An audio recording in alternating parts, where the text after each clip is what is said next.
Jean-Luc Placé, bonjour. Bonjour. Vous êtes président du cabinet de conseil IDRH, vous êtes associé chez PwC et vous êtes administrateur de Consulting France. Absolument. On va parler ensemble d'un grand paradoxe auquel font aujourd'hui face les entreprises. Alors d'un côté, on a les exigences en matière de flexibilité qui se renforcent, notamment au nom de la compétitivité.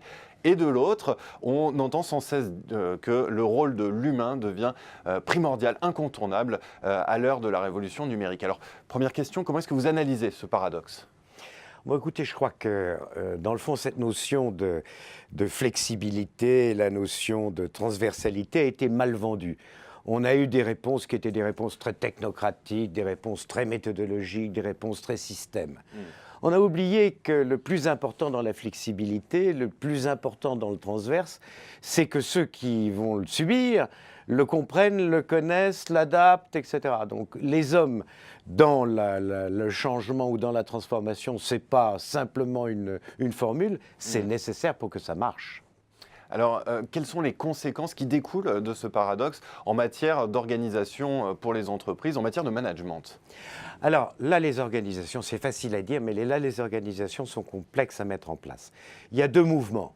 Un mouvement vertical, un mouvement horizontal. Le mouvement vertical, ça veut dire que dans toute opération de changement, de transformation, de flexibilisation, le système managérial doit se poser la question de savoir comment il est perçu, comment il est connu, comment il est compris. C'est-à-dire le système, avant de mettre en place une transformation, doit savoir comment il travaille et comment il va faire connaître ses informations, connaître ses décisions, connaître ses objectifs. Donc la verticalité est très importante et ça peut remettre en cause de mauvaises notions de leadership ou de mauvaises notions d'organisation et de commandement. Et deuxièmement, l'horizontalité, ça c'est quelque chose qui est un peu mieux compris, un peu mieux connu depuis quelques années. C'est-à-dire, il y a des fonctions majeures dans la flexibilité. Et les hommes, c'est évidemment les DRH, ou les directions de l'organisation, ou même les directions d'ailleurs du numérique. C'est-à-dire tout ce qui va être, tout ce qui est nécessaire de mettre en place dans l'entreprise, dans les nouvelles compétences nécessaires pour ces nouveaux objectifs qui imposent cette transformation. Là, le travail est considérable, on ne peut pas le laisser de côté, ce n'est pas en bout de course qu'il va vouloir s'occuper de l'humain, c'est parfois, même avant la mise en place d'une très grosse politique de changement, de mettre en place de la gestion prévisionnelle, on disait ça autrefois, mais de mettre en place des systèmes où on peut dessiner les savoir-faire des hommes dans l'avenir. Est-ce que vous auriez un exemple pour bien comprendre ces nouvelles exigences ? Il y en a un merveilleux, les consultants le connaissent bien, mais c'est l'exemple de la SNCF. Alors la SNCF va pas bien, disait le Premier ministre, et je crois qu'il a raison, les comptes sont mauvais.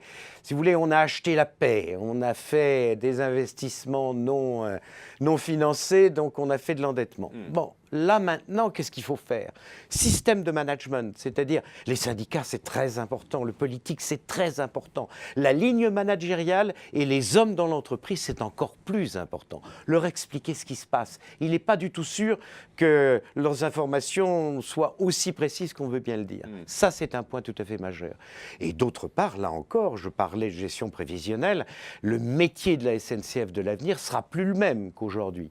Tout comme à la Poste. Le nouveau métier de la Poste, on en entend un maintenant. Philippe Val, son président, sort un métier de la Poste quasiment tous les mois. Et il a tout à fait raison. Seulement, il faut que les hommes aient l'impression d'avoir été prévenus avant. Puisqu'effectivement, ces transformations sont profondes. Merci beaucoup, Jean-Luc Placé, pour cet éclairage.